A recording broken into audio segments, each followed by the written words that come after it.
ትንቢተ ሕዝቅኤል ምዕራፍ 5 አንተም የሰው ልጅ ሆይ የተሳለን ጎራዴ ውሰድ፣ እንደ ጢም መላጫ ወደ አንተ ትወስደዋለህ፣ ራስህንና ጢምህንም ትላጭበታለህ።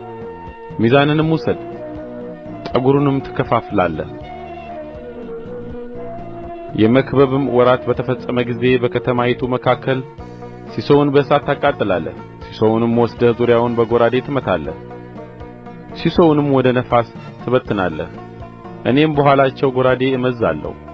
ከዚያም በጥቂቱ ውሰድ፣ በመጐናጸፊያህም ጫፍ ቋጥራቸው። ከእነርሱም ደግሞ ወስደህ በእሳት ውስጥ ትጥላለህ፣ በእሳትም ታቃጥላቸዋለህ። ከዚያም በእስራኤል ቤት ሁሉ ላይ እሳት ትወጣለች።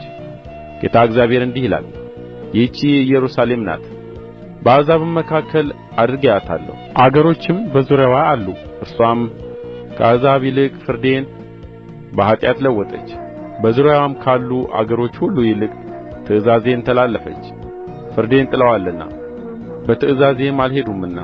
ስለዚህ ጌታ እግዚአብሔር እንዲህ ይላል፣ በዙሪያችሁ ላሉት አሕዛብ ሰበብ ሆናችኋልና በትእዛዜም አልሄዳችሁምና ፍርዴንም አልጠበቃችሁምና በዙሪያችሁም እንዳሉ እንደ አሕዛብ ፍርድ እንኳ አላደረጋችሁምና።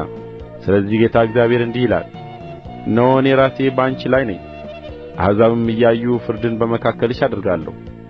ስለ ርኵሰትሽም ሁሉ ያልሠራሁትን እርሱንም የሚመስል ደግሞ የማልሠራውን ነገር እሠራብሻለሁ። ስለዚህ በመካከልሽ አባቶች ልጆቻቸውን ይበላሉ፣ ልጆችም አባቶቻቸውን ይበላሉ። ፍርዴንም አደርግብሻለሁ፣ ከአንቺም የቀረውን ሁሉ ወደ ነፋሳት ሁሉ እበትናለሁ።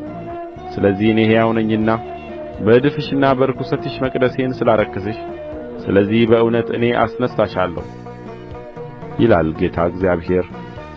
ዓይኔም አይራራም፣ እኔም አላዝንም። ከአንቺም ሲሶው በቸነፈር ይሞታል፣ በመካከልሽም በራብ ያልቃል። ሲሶውም በዙሪያሽ በሰይፍ ይወድቃል። ሲሶውንም ወደ ነፋሳት ሁሉ እበትናለሁ፣ በኋላቸውም ሰይፍ እመዝዛለሁ።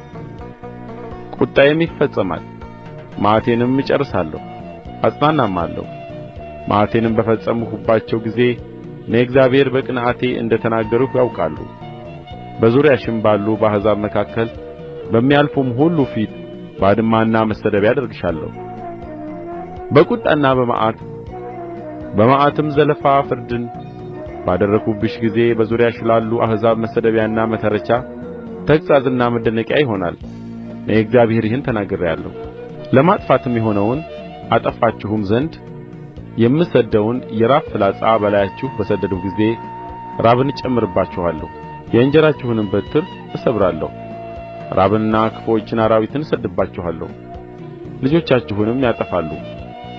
ቸነፈርና ደምም በአንቺ ዘንድ ያልፋሉ፣ ሰይፍንም አመጣብሻለሁ። እኔ እግዚአብሔር ይህን ተናግሬአለሁ።